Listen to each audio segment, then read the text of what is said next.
Hello everyone, welcome back to the Magpie Channel TV. It's been a while since we had to do one like this, a video in the car. But we're out and about today. It's a busy morning, so I thought I'd get this one out of the way after Eddie Howe's press conference. And it's not what we want to hear. And as I've said in the title, it is a huge risk, a huge risk. If I had enough bloody letters in the title, if YouTube would allow it, I'd put more words on that, to be honest with you, because, listen, I'm not happy with it. And we're going to get the PSR is the reason, and we're going to get FFP and all that, and we're going to get, listen, Newcastle have made mistakes in the past is the reason as well. You know, not selling Almiron, Trippier and Wilson last January when we had a chance is really what's came back to haunt us this January, because we've now finally sold Almiron, and Eddie Howe said, and, you know, we may think it as well, that we don't mind Miggy, good squad player, blah, blah, blah, but we have to sell him because of PSR. We have to sell players in this modern day. Well, everyone has to do it. Everybody has to do it, whether they like it or not. This Man City, they went out and just splashed the cash this January because they're having a crap season. They go out and sign 3-4 players, spend a couple of $100 million, fix all of Pep Guardiola's problems again. We can't do that because we haven't traded. Listen, Man City have traded. They got rid of Cole Palmer. You know what I mean? They sold Julian Alvarez for 80-odd million. They trade. Everybody trades but us. We haven't been able to trade. Ever since the takeover, we've had no valuable assets. All we've sold was Chris Wood, and then last June being forced to sell Yankuba Minta and Elliot Anderson. Players we didn't want to sell. Now, it's ridiculous, crap, unfair fair play is what it is. Unfair financial fair play. It's an absolute shambles, man. Didn't want to go into the rant on this Friday morning, but it just does me head in because it's just completely derailing Newcastle's progression. The whole thing is just derailing out because we've had to sell Almiron now, one of our only two right wingers in this January window. He's now officially completed his move back to the MLS, Atlanta United. Good luck to him. And now we're left with Jacob Murphy, who is playing out of his skin. But what happens when that skin starts wearing thin? If it was a purple patch, which I don't think it is, I think Jacob Murphy deserves a lot of credit. We mentioned it on the podcast the other night. You know, he deserves a whole lot of credit for the way he's kicked on. And the coaching that Eddie Howe and the team have done there with him at the training ground. His goals and assists this season, the record, the stats, everything on the pitch, fantastic. But what happens if he starts going off a bit of form? As does every player. What happens if he gets an injury? Which most players do. Then we're knackered. We're absolutely knackered because we haven't got another right winger. What we're going to do then? Oh, there we go. Playing players out of position again. Joe Linton might have to go right wing. Harvey Barnes, if he's fit, might have to come back. Get into his injury news in a minute. Gold may have to swap sides, so he goes left to right. You know what I mean? You start putting bloody square pegs and round holes all over again because we haven't got the depth for it. And we can't sign anybody. We'll get 10 million off PSR for the Almiron sale, and then what? Can't replace him. How absurd is them rules, man? It's absolutely outrageous, man. Honestly, I'm fed up with these rules. Like, they're just so ridiculous. And it's gonna have to change. It has to change. I'm gonna do a video more on this next week.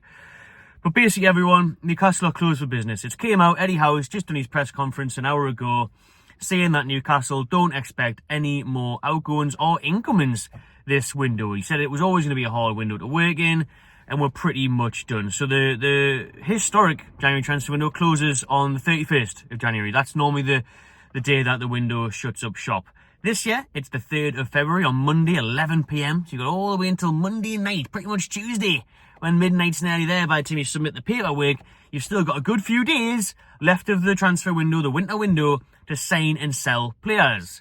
But for Newcastle's sake, it doesn't matter if it was the 3rd of February on Monday, the 31st of January today, or the 1st of January 2023, to be honest with you. It doesn't bloody matter a thing when this window closes. Honestly, man. Oh, man. So, yeah, Eddie Howe came out and pretty much confirmed that nothing else is happening. Closed for business. Shut up shop. What's this? Bloody Boxing Day, the new year. Shut up shop. No business. Out of stock. Website's crashed. Oh, God almighty. This is now happening. Now happening. Even to say the outgoings. Right? The outgoings. Matty Targett's been linked with the move away. It looks like Longstaff wants to stay. I understand that. Got a cup final on the horizon, hopefully. Who else we got that's been linked with the move? Lloyd Kelly all window. He kind of get a minute of football, just like Targett. He's apparently staying now. Is this going to come back to home again? Is this going to be the same scenario? Where we'll look back in a year's time, 2 years' time and think, you know what, we probably should have accepted that bid from Juventus for Lloyd Kelly. He's been crap, hasn't played. And even if he does play well, and he's a squad player, you still look at it and think, you know, it is got him on a free. Could have got, what, 10, 12, 13 million for him? I know we were holding out for, what, 15, 18? Just accept it. If FFP's that bad and PSR's that bad, why are we not accepting decent enough bids for average players that aren't getting a game? Now, I quite like Kelly. I think he's a good player. I don't think he's been given much of a chance. But the point remains that he's not playing at the minute, and there's an offer on the table there. You take it, so then you can buy a player that can get minutes, that will improve the team, that we do need, like a right winger.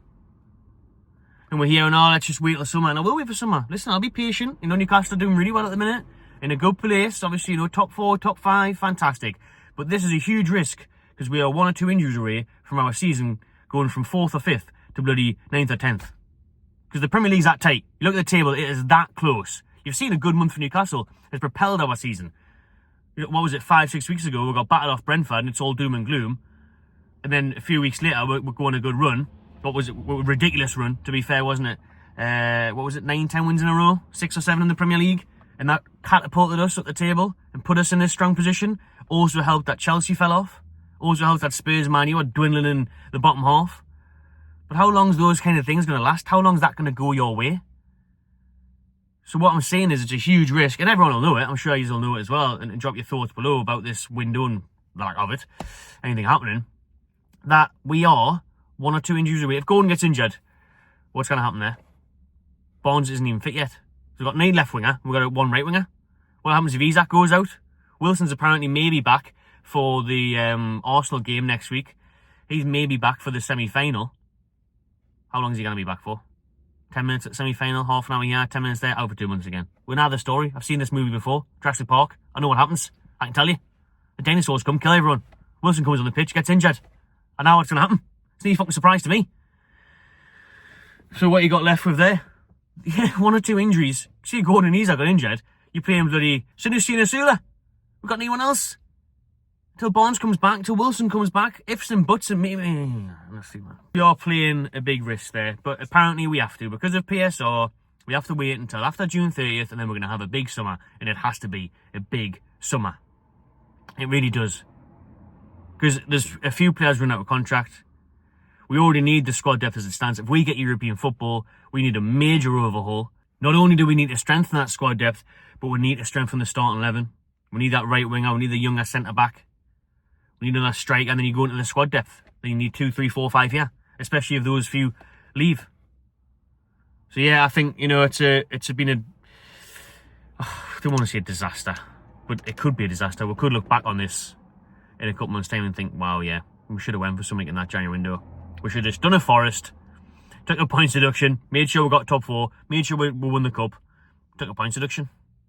Instead of playing by the rules. I can't wait for these charges to come out about Man City to see what actually the punishment is. I really can't. But we know Forest and Everton and that have broke the rules recently and got a few points here, a few points there.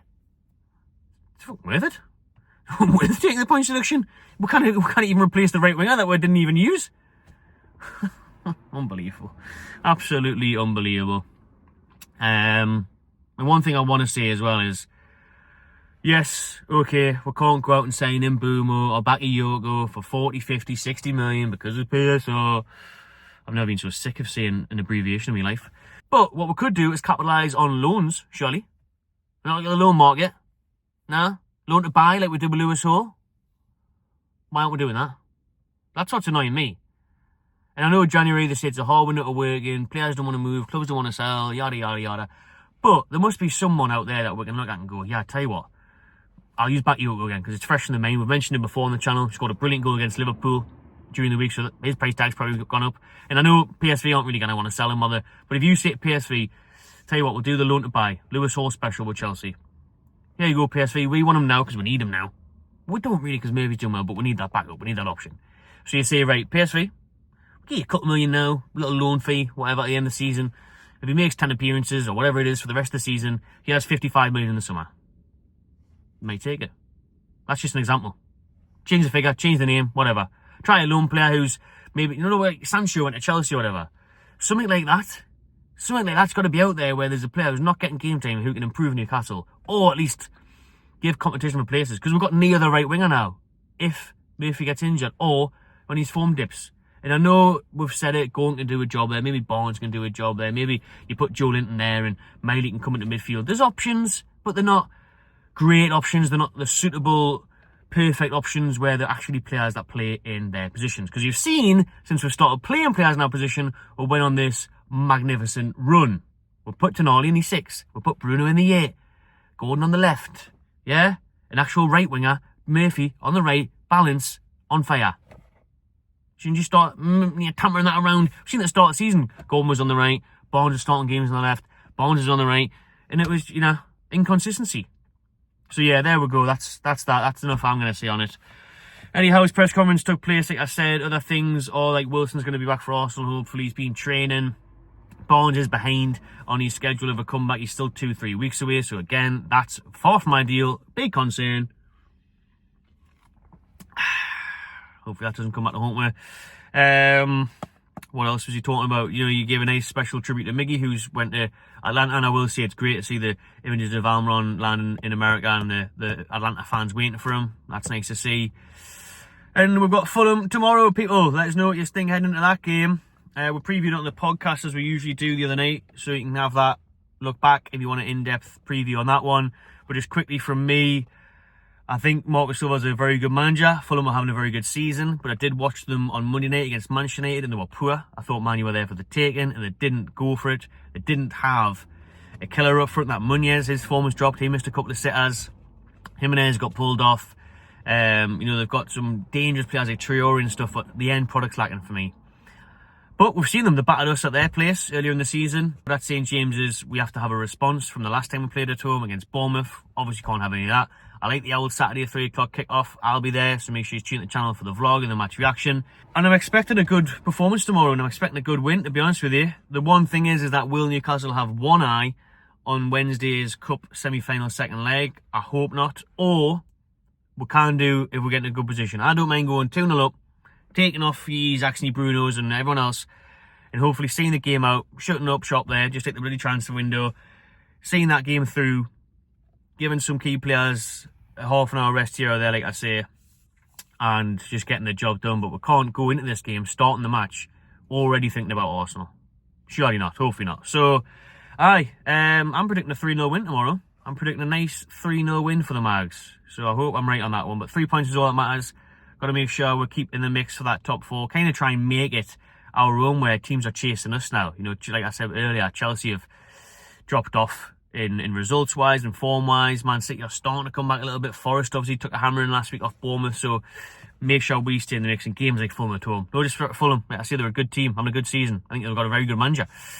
But yeah, Fulham are where they are. I think the 10th, that's about right for Fulham in terms of what they can spend as well and the team they are. So hopefully our good record against Fulham. I don't think we've lost at home to them in the Premier League for quite a while. I think in the Championship we lost against them, but in the Premier League got a decent result. Last year was 3-0. Remember Louis Miley's goal?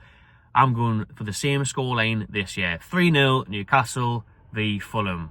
Cheers for watching, everyone. Drop your thoughts below in the transfer window, your score predictions for Fulham. Please give this one a like if you enjoyed the video, and do subscribe to the Magpie Channel TV if you haven't already. Have a great weekend, everyone. I'll see you tomorrow.